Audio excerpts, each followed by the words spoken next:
Salut les amis, j'espère que vous allez bien. Voilà, aujourd'hui j'aimerais vous partager sur le thème « Comment aimes-tu » Ce thème m'a été inspiré par une chère sœur en Christ que je salue, elle se reconnaîtra. L'amour peut être fondé sur des relations différentes, dont 3 en particulier que j'aimerais vous partager. Le premier est l'amour éros. L'amour éros est fondé sur une relation sensuelle, sexuelle ou encore comme un coup de foudre. On a également l'amour philia. L'amour philia est lié à un sentiment d'amitié, des centres d'intérêt, une relation chaleureuse et affective. Et il y a également ce qu'on appelle l'amour agapé.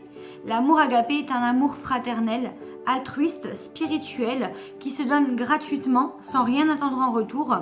Il est inconditionnel, qui aime l'autre et a de la compassion pour lui, même si celui-ci ne l'aime pas de cette façon-là. Je dirais à cela que l'amour éros et philia font partie de l'amour dit charnel, que je mettrai dans une catégorie, et l'amour agapé, je le mettrai dans une autre catégorie. Mais que nous dit la parole de Dieu concernant cela? On va prendre 2 passages où on peut retrouver ces 2 catégories, donc l'amour charnel et l'amour agapé. Le premier se trouve dans 1 Samuel, au chapitre 18, à partir du verset 3 jusqu'au verset 4. Jonathan conclut un pacte d'amitié avec David, parce qu'il l'aimait comme lui-même. Il enleva son manteau et le donna à David. Il lui offrit aussi son équipement et jusqu'à son épée, son arc et son ceinturon. Donc là, vous voyez, Jonathan conclut un pacte d'amitié. Donc ça peut aussi se traduire par le fait d'être lié d'amitié avec une personne. Et également, on peut voir que Jonathan s'est dépouillé pour David.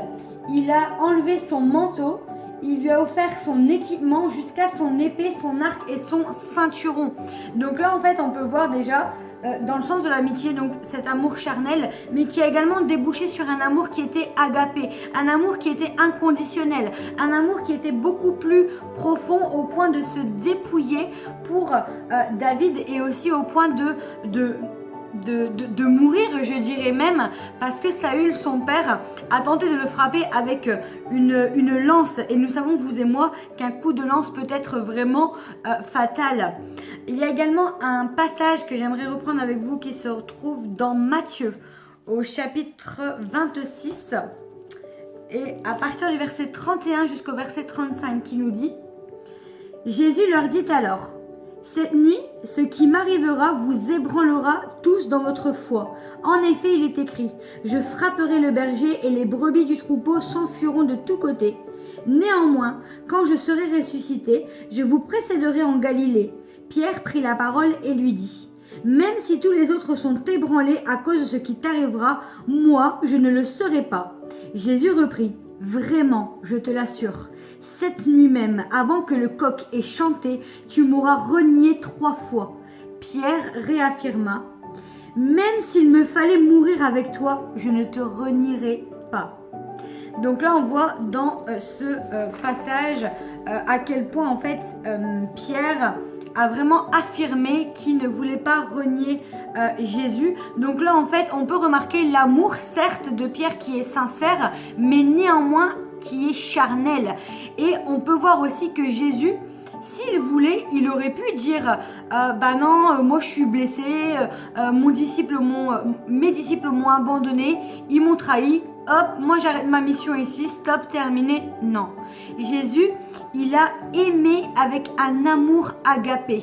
Malgré que ses disciples l'ont abandonné, malgré que ses disciples l'ont trahi ou même les autres personnes, malgré tout ça, Jésus, il avait un amour agapé. Il avait un amour qui était inconditionnel. Et même si l'autre ne l'ont pas aimé de cette même façon, Jésus reste le même. Jésus a cet amour agapé qui nous enseigne à avoir nous-mêmes pour notre prochain. Et je nous pose la question aujourd'hui, est-ce que nous sommes prêts, comme Jonathan, à nous dépouiller de ce que nous avons pour le donner à l'autre? Ou, comme Jésus, est-ce que nous sommes prêts à mourir à nous-mêmes, à aimer d'un amour agapé comme Jésus nous l'enseigne? Est-ce que nous sommes prêts à cela pour notre prochain? Comment est-ce que nous aimons? vraiment mes frères et sœurs, en aucun cas je cherche à vous culpabiliser, mais au contraire, je cherche à nous aider, moi y compris, à prendre conscience réelle du sens de l'amour agapé. En tout cas, mes frères et sœurs, j'espère que cette vidéo vous aura encouragé et fortifié. Je vous dis à très bientôt, soyez bénis.